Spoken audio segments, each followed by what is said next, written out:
Hello, my friends. Today I have another read aloud for you called Bumble Bear, The Beginning.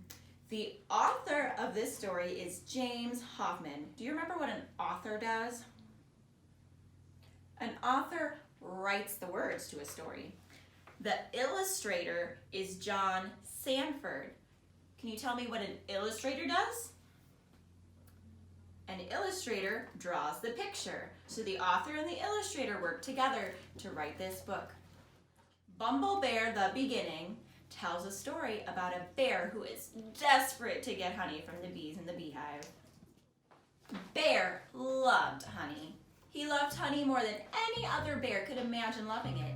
He and his family lived in a cozy little cottage on Honey Hill Farm that had shelves for honey and jam.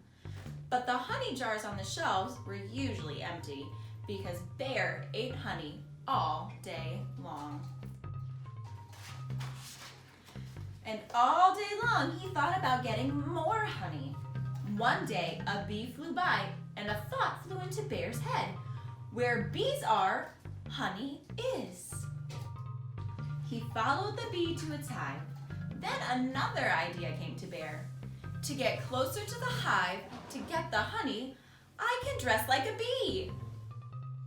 Why did Bear want to dress like a bee?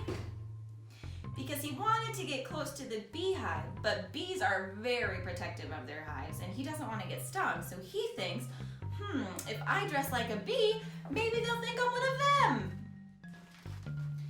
He'd wear his striped pajamas, he'd hum a bee's buzz, he'd pretend to fly, and then when the bees think I'm just another big bee, I'll grab the honey, he thought, quickly changing clothes. He finished his costume and spread his arm. I am Bumble Bear, he shouted, and off he dashed to the beehive. As soon as he saw the hive, Bumble Bear became much too eager to put his paws on the honey. He forgot to hum or pretend to fly. He even forgot that he was dressed like a bee. He wanted the honey so badly, he made a beeline straight to the hive, crashing through the field, making more noise than a freight train. So let's stop here for a second and let's make a prediction about what we think is going to happen to Bumble Bear. Bumble Bear was so close to the hive, he can imagine reaching right inside for the honey. Then, he stumbled.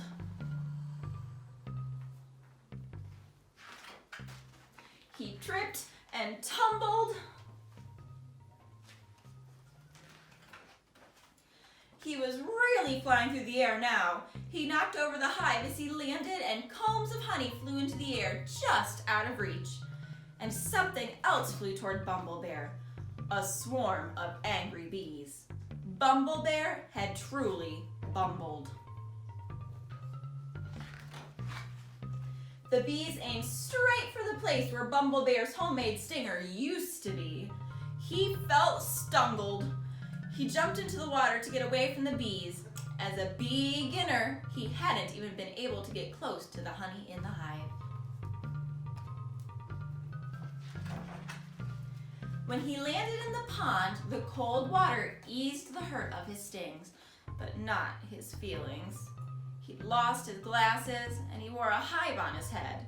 A hive with no honey in it. All this trouble and still no honey, he thought. Bumble Bear had been humbled.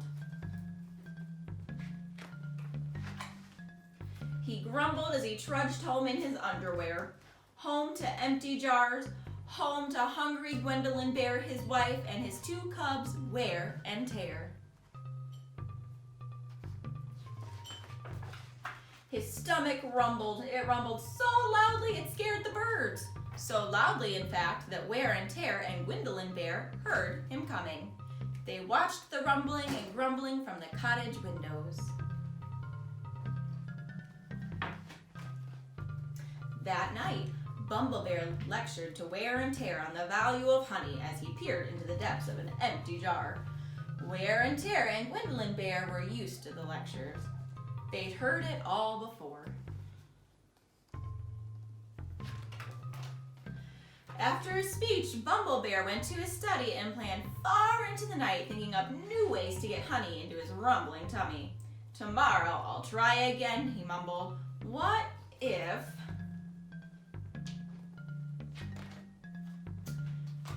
Upstairs, Gwendolyn tucked the cubs into bed. Tear said, Daddy sure likes honey, but I like race cars. I like poo and honey too, Weir said sleepily. I like a real honey, and that's your father, said Gwendolyn Bear. He's a good bear, but not a very good bee. Good night.